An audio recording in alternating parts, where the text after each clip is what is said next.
Finally দেখো আমরা চলে এসেছি কল্যাণী ঠাকুর দেখতে। দেখো আমরা কিন্তু সকাল 11টায় এসেছি, কিন্তু দেখো কত ভিড় দেখতেই পাচ্ছ।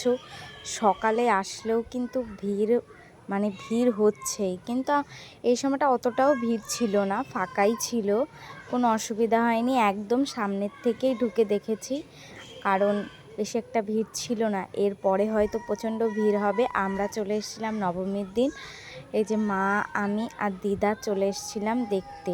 ভাবলাম যে একটু ঘুরে দেখেই আসি, যেহেতু ফাঁকা টাইম, পুরো কোনো ভিড় নেই, ভালো মতো দেখতেও পারবো, সেই জন্য চলে আসলাম।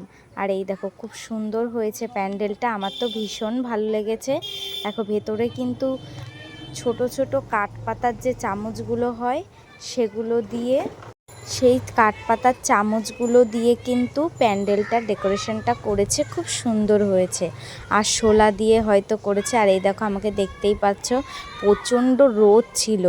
তারপরে একটু পরে দেখলাম, আমার দেখেছো ঘাম ঝরছিল, সবারই ঘাম ঝরছিল, যেহেতু একটু পরেই না মেঘলা ওয়েদার হয়ে গেছিলো, বৃষ্টি বৃষ্টি ভাব চলে এসেছিলো। তারপরে দেখলাম কোনো গরম নেই, ভেবেছিলাম একবার যাব না, ট্রেনে উঠে ভেবেছিলাম আর যাব না, তারপরে তাও চলেই গেলাম। এই দেখো ক্লাবটার নামও লেখা আছে, তোমাদের ভালো করে দেখিয়ে দিচ্ছি। আর দেখো খুব সুন্দর হয়েছে কিন্তু সাজানোটা, না গেলে সত্যিই মিস করতাম।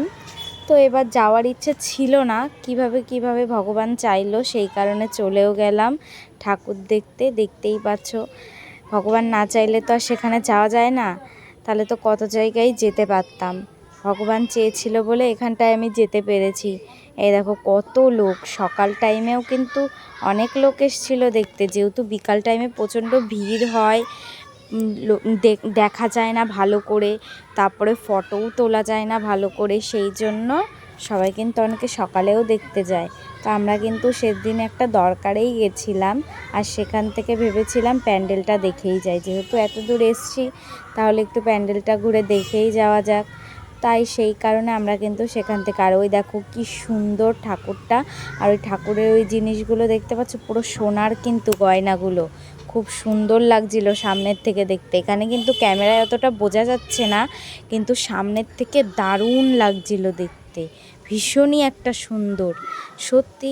এই যে আমরা প্যান্ডেলটা দেখে, ঠাকুরটা দেখে চলে এসেছি, বাইরে বেরিয়ে সবাই আইসক্রিম খাচ্ছিল, আর লেগে যাবে বলে আইসক্রিমটা খাইনি। আর ভিডিওটি ভালো লেগে থাকলে লাইক কমেন্ট শেয়ার করে দিও।